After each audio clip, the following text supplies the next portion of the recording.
Vice आज की बताऊं होने वाली जिसके अंदर हम बात करेंगे ब्रॉक लेसनर की, अमेरिकन नाइटमेयर कोडी रोड्स की, the phenomenal one AJ Styles की and one and only OTC Roman Reigns की। तो रोमन रेंज के नाम वीडियो को कर दिएगा शुरू में लाइक, क्योंकि रोमन रेंज की रिटर्न डेट एंड एक बड़े मैच का अपडेट आ चुका है सामने। यहां दोस्तों सबसे पहले हम बात कर लेते हैं the phenomenal one AJ styles की। तो AJ स्टाइल्स ने दोस्तों WWE के साथ एक नया कॉन्ट्रैक्ट साइन कर लिया है। कॉन्ट्रैक्ट कह सकते हैं, एक्सटेंशन कह सकते हैं। ये सिर्फ और सिर्फ 1 साल का है, जो कि दोस्तों मुझे सैड कर रहा है। दरअसल दोस्तों AJ स्टाइल्स ने 1 साल का कॉन्ट्रैक्ट साइन किया है। इसका मतलब ये है दोस्तों कि अगला 1 साल उनका आखिरी रहेगा कंपनी में। जैसे हम देख रहे हैं धीरे धीरे सुपरस्टार रिटायर हो रहे हैं। जॉन सीना दोस्तों इस साल रिटायर हो जाएंगे और गोल्डबर्ग दोस्तों अपकमिंग मंथ में ही रिटायर हो जाएंगे। तो AJ स्टाइल्स की भी उम्र काफी ज्यादा हो चुकी है। अगर दोस्तों WWE वालों के साथ उनका संबंध घनिष्ठ रहता, अगर दोस्तों चीजें बढ़िया जा रही होती इस मोमेंट पर, तो शायद से दोस्तों एक लंबे कॉन्ट्रैक्ट में वो साइन कर सकते थे WWE को आखिरी टाइम पे। लेकिन उन्होंने सिर्फ 1 साल का एक्सटेंशन लिया है। मुझे लगता है दोस्तों अगला साल AJ स्टाइल्स के करियर का आखिरी साल रहने वाला है और इसकी शुरुआत दोस्तों अभी से हो चुकी है। देखते हैं क्या कुछ रहता है। काफी बुरा भी लग रहा है, काफी अच्छा भी लग रहा है, क्योंकि दोस्तों अच्छा इसलिए लग रहा है AJ स्टाइल्स कहीं और नहीं जाने वाले हैं। एक शख्स दोस्तों हो सकता है कि कंपनी के अंदर AJ स्टाइल्स की तरह बना रहे। हम देख रहे हैं कुछ टाइम से दोस्तों कोडी ग्रेव्स कमेंट्री कर रहे हैं पैट मैकैफी की जगह पर। बताया जा रहा है कि एक स्ट्रॉन्ग जो अफेक्शन है वो कोडी ग्रेव्स के लिए मेन रोस्टर में पाया गया है। रिगार्डलेस कि कौन है कौन नहीं है, बहुत सारे लोग कंपनी में जो है वो ये चीज़ कह रहे हैं कि कोडी ग्रेव्स ज़्यादा पैशनेट है पैट मैकैफी की तुलना में।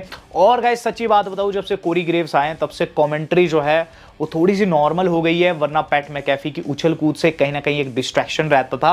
हालांकि दोस्तों एंटरटेनमेंट वो भरपूर करते थे, लेकिन कोडी ग्रेव्स की जो सटल और शांत कमेंट्री है उसे सुनने का मजा ही कुछ और रहता है। तो मैं तो चाहता हूं कि कोडी ग्रेव्स इसी तरीके से आगे बने रहे। यहां दोस्तों 2 सुपरस्टार्स ऐसी है जो कि कंपनी में वापस लौट रही है और गाइज हो सकता है आगे जाकर वो कंपनी में हमें देखने को भी मिले। तो गाइज एवोल्यूशन 2.0 के लिए WWE वाले जो है वो वापस ला सकते हैं ली एंड जेसी को। अब आप बोलेंगे ली एंड जेसी कौन है? इनका दोस्तों WWE के बाहर ये नाम है, लेकिन WWE के अंदर दोस्तों इन्हें आइकॉनिक्स के नाम से जाना जाता था। और गाइस शायद से अभी TNA के साथ साइंड अप है। कल न्यूज़ ब्रो हुई थी, बताया जा रहा था कि TNA से भी टैलेंट जो है एवोल्यूशन 2 का पार्ट हो सकते हैं। तो ऐसे में दोस्तों जुलाई 13 आप लोगों को हो सकता है आइकॉनिक्स वापसी करते हुए नजर आए उस कंपनी में जिस कंपनी में उन्हें नाम मिला था, उस कंपनी में जिस कंपनी ने उन्हें निकाल फेंका था। तो देखते हैं क्या कुछ रहता है, लेकिन हाँ आइकॉनिक्स आती है तो वाकई में वो एक आइकॉनिक मोमेंट होगा। बात कर लेते हैं दोस्तों एक आइकॉनिक मोमेंट की, जो कि WWE वाले बनाने की कोशिश करेंगे। जी हाँ दोस्तों, अपकमिंग स्मैकडाउन में, यानी कि ये वाली स्मैकडाउन नहीं, अगले हफ्ते की स्मैकडाउन में दोस्तों आप लोगों को जेली रोल जो है इन्वॉल्व होते हुए नजर आ सकते हैं। बताया जा रहा है कि जेली रोल का कुछ ना कुछ प्रोग्राम है WWE के साथ समर स्लैम में। समर स्लैम 2 नाइट्स की रहने वाली है इस साल और ऑब्वियसली दोस्तों SMAW वालों के पास बहुत सारे स्पॉट्स है। जेली रोल दोस्तों उन सेलेब्स में से एक होने वाले हैं जो कि इस बारी के समर स्लैम का पार्ट होंगे। बताया जा रहा है कि WWE वाले कुछ कुक कर रहे हैं अगले हफ्ते की स्मैकडाउन के लिए, जहां जेली रोल दोस्तों आप लोगों को अपेयर होते हुए नजर आ सकते हैं। गाइस बात कर लेते हैं इससे अगली बड़ी अपडेट की। तो दोस्तों वो हमारी जुड़ी है 16 time world champion John Cena से। जॉन सीना ने दोस्तों आज इंटरव्यू दिया सुबह सवेरे दोस्तों द मॉर्निंग में अपेयर हुए और गाइस उन्होंने कंफर्म किया कि उनका आखिरी मैच जो है वो मिड दिसंबर में हुआ, यानी कि दिसंबर में दोस्तों हमें आखिरी बार जीवन में जॉन सीना रेसल करते हुए नजर आएंगे। जॉन सीना कहते हैं कि उन्होंने ऑलरेडी कह रखा है कि 15 डेट्स उनकी अवेलेबल है, 15 से 16 नहीं करने वाले हैं। जॉन सीना दोस्तों इस साल रिटायर हो जाएंगे और एक बड़ी एरा का, एक लेजेंडरी एरा का अंत दोस्तों सीना की रिटायरमेंट के साथ होगा। लेकिन देखते हैं दोस्तों उनका आखिरी ओपोनेंट कौन रहता है। आपके अकॉर्डिंग दोस्तों कौन रहना चाहिए, ये मुझे जरूर बताएगा वीडियो के बीच में। हम बात कर लेते हैं दोस्तों अब आज की अपनी वेरी नेक्स्ट अपडेट की, जो कि जोड़ी है हमारे Jeff Hardy and Matt Hardy से। तो जिस टाइम WWE में सीना काफी मशहूर चल रहे थे उस वक्त जेफ हार्डी भी चरम पर थे, लेकिन उसके बाद दोस्तों नशे की आदत ने बहुत सी चीजें खराब की उनके लिए। बट अब जेफ हार्डी जो है वो 3 साल से बिना किसी नशे पर है और ऐसे में दोस्तों सोबर रहने के चलते WWE वाले भी उनमें इंटरेस्टेड है, ऐसा करके बताया गया था। यहाँ दोस्तों Matt Hardy and Jeff Hardy जो है वो एक इंटरव्यू का पार्ट थे। हल्द्वानी के शो में दोस्तों क्या कहते हैं कि उन्हें लगता है कि वो WWE में लौटने को रेडी है और वो चाहते हैं कि वो वन लास्ट हुरा रन WWE को दे, वन लास्ट हुरा रन, यानी कि दोस्तों वो रिटायरमेंट रन चाहते हैं, कुछ एक फाइनल मैचेस और WWE के लिए लड़ना चाहते हैं और उस कंपनी के अंदर दोस्तों वो अपेयर होना चाहते हैं वन लास्ट टाइम, जिस कंपनी ने उन्हें शोहरत की दूसरी दुनिया में पहुंचा दिया था। एक टाइम को दोस्तों बहुत ज़्यादा पॉपुलर थे दोनों। तो यहाँ दोस्तों हार्डी बॉयज़ आप लोगों को वन लास्ट टाइम ज़रूर देखने को मिलेंगे, लेकिन कब देखने को मिलेंगे वो तो अभी हम नहीं कह सकते। लेकिन हाँ, जेफ एंड मैट जो है WWE में वापसी चाहते हैं। गाइस बात कर ली जाए इससे अगली न्यूज़ की, तो गाइस वो हमारे जोड़े फिन बैलर से। फिन बैलर ने एक ट्वीट किया है जिसके अंदर दोस्तों वो शायद से ये चीज़ दिखाना चाह रहे हैं कि फाइनली वो जीत गए। मैं फिन बैलर का बहुत बड़ा सपोर्टर हूँ, लेकिन मैं देखता हूँ डब्ल्यू वाले उन्हें अच्छा बुक नहीं करते, अमूमन दोस्तों मैचेस को हार जाते हैं, लेकिन इस बार वो नहीं हारे हैं, वो जीते हैं। और इस पर फिन बैलर ने ट्वीट भी किया है, वो लिखते हैं विन विन फिन। तो फाइनली दोस्तों फिन बैलर जीत गए हैं और बन चुके हैं brand new WWE tag team champion. और मैं तो दोस्तों ये चीज़ कहता हूँ कि डब्ल्यू वालों को चाहिए कि फिन बैलर को फिर से मेन इवेंट में डाला जाए। फिन बैलर डिजर्व करते हैं वर्ल्ड टाइटल जीतना, लेकिन पता नहीं क्यों विंस के जाने के बाद दोस्तों फिन का करियर भी डाउन होता चला गया। इवन दोस्तों विंस के रहते हुए भी फिन उतना खास नहीं कर रहे थे, लेकिन हाँ बीच बीच में मेन इवेंट्स का पार्ट हो जाया करते थे। लेकिन जैसे ट्रिपल एच की एरा आई है, यहाँ फिन बैलर को टैग टीम स्पेशलिस्ट बनाकर रख दिया है। तो मैं तो चाहूँगा दोस्तों कि फिन और ज़्यादा विन करे। बात करूंगा दोस्तों एक डब्ल्यू यानी कि विन की, जो कि कोडी को मिल गई है।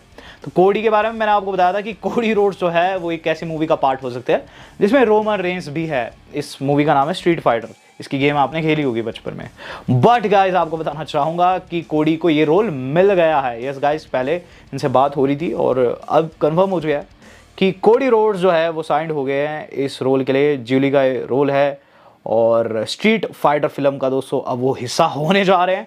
इसका मतलब है कि Roman versus Cody once again होगा।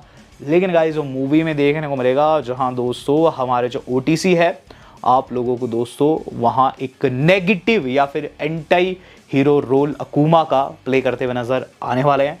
रही बात ज्यूली की, तो शायद से एक बेबी फेस कैरेक्टर है तो वही होने वाला है, लेकिन बड़े पर्दे के ऊपर हम बात कर लेते हैं दोस्तों इस अगली न्यूज़ की। इससे अगली न्यूज़ जुड़े दोस्तों जेकब फाटू से। जेकब फाटू ने दोस्तों फिर से बस क्रिएट कर दिया है।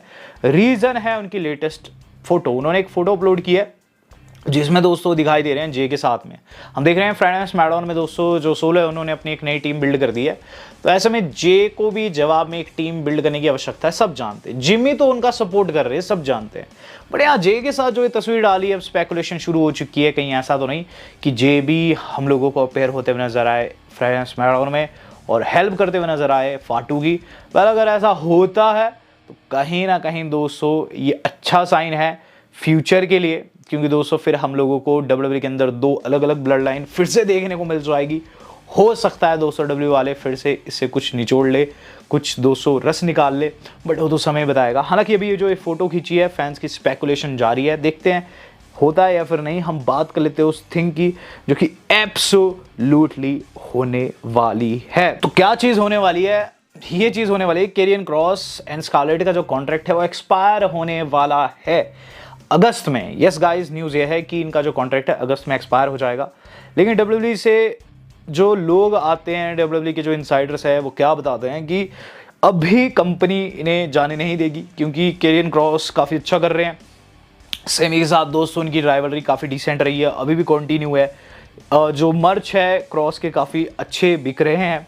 स्कारलेट भी दोस्तों अब उनके साथ एंट्रेंस ले रही है, सब कुछ बढ़िया चल रहा है।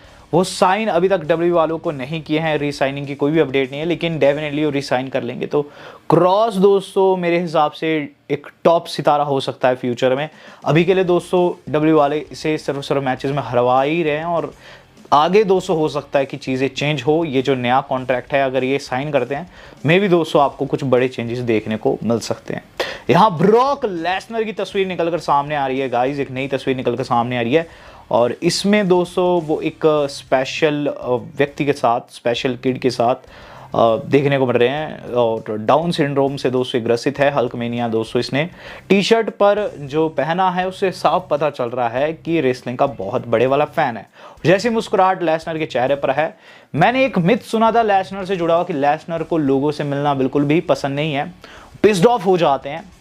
लेसनर ने खुद कई इंटरव्यूज में ये चीज़ कही थी, लेकिन शायद से वो उनके छवि को, उनके कैरेक्टर को सीरियस दिखाने के लिए किया गया था, क्योंकि बीते एक महीने में जितना मैंने लेसनर को फैंस के साथ इंटरेक्ट करते हुए देखा है ना, उतना मैंने किसी सुपरस्टार को नहीं देखा है। तो ये मिथ है दोस्तों कि लेसनर को लोग नहीं पसंद है। डेफिनेटली वो भीड़ को पसंद नहीं करते हैं, लेकिन उन्हें दोस्तों इंडिविजुअल लोगों से मिलना बहुत ज़्यादा पसंद है। एक बार चेहरे पर मुस्कान तो देखिए लेसनर की, एंड वी होप कि लेसनर जल्द WWE में लौटे और फिर से एंटरटेन करे हम लोगों को। बात करें तो उस शख्स की जो कि लौटने वाला है। Yes guys, finally OTC Roman Reigns के ऊपर सॉरी अपडेट आ चुकी है। काफ़ी टाइम से दोस्तों रोमन रेंस से जुड़ी अलग अलग अपडेट आ रही थी, लेकिन अब 100% ये कंफर्म हो चुका है as per WrestleVotes. Roman Reigns will return to WWE before SummerSlam and will be action at the event. यानी कि OTC Roman Reigns SummerSlam में फाइट देने वाले हैं। कॉमन सेंस की बात है, समर स्लैम में फाइट देंगे तो समर स्लैम में नहीं आएंगे, उससे पहले आएंगे। यहाँ क्या करके बताया जा रहा है कि W वाले जो है 2 नाइट का शो करने वाले हैं। ऐसे में कंपनी मेक श्योर कर रही है कि उनके टॉप स्टार्स जो है वो इस पर्टिकुलर शो का पार्ट हो, चाहे नाइट 1 या फिर नाइट 2, कहीं ना कहीं OTC रोमन रेंस को लाया ही जाएगा, क्योंकि वो टॉप स्टार है। ऐसे में दोस्तों अब प्रयास लगाए जा रहे हैं कि OTC हम लोगों को देखने को मिल सकते हैं सैटरडेज नाइट मेन इवेंट में। तो गाइज वहां हम लोगों को हो सकता है कि वो सेथ रॉलिंस को कन्फ्रंट करते हुए नजर आए और फिर आगे जाकर इनका मैच हमें देखने को मिले समर स्लैम में। ये चीज़ भी हो सकती है कि money in the bank briefcase on the line हो, लेकिन एक चीज़ तो दोस्तों 100% कन्फर्म्ड है कि रोमन रेंस आपको समर स्लैम में फाइट देते हुए नजर आएंगे। और समर स्लैम का दोस्तों पोस्टर भी आपके सामने रख रहा हूं, मुझे ज़्यादा एक्सप्लेनेशन देने की जरूरत नहीं है, आप लोगों को इसमें भली भांति वो शख्स दिखाई दे रहा है जिसका नाम आप अभी तक कमेंट बॉक्स में लिख चुके होंगे। वीडियो मेरी आज की इतनी सी पसंद है, वीडियो को ज़्यादा शेयर जरूर कीजिएगा। वेल दोस्तों, आज तक के लिए इतना ही। धन्यवाद, शब्बा खैर।